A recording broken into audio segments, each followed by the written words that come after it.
jam. 3 jam. 1 jam 15 minit. 15 minit. Contoh. Kalau yang ni kalau repeat saja. Kalau balik ambil masa yang sama tak? 2 jam. 2 jam 30 minit. Ambil juga masa yang sama.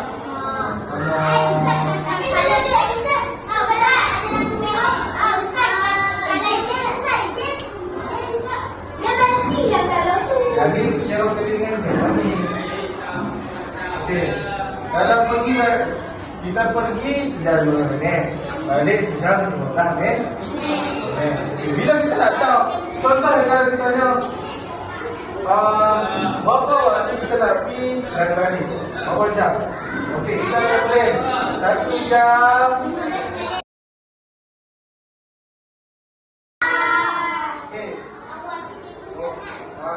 Okey. Mula yang ni jadual ni kan?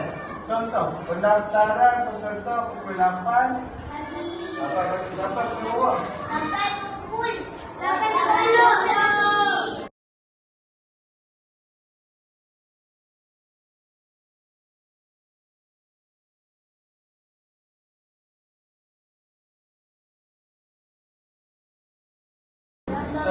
Kita akan main game Contoh Misteri.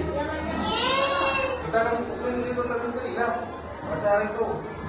Tapi bila kita main Contoh Misteri, dalam ni kita dapat nombor orang.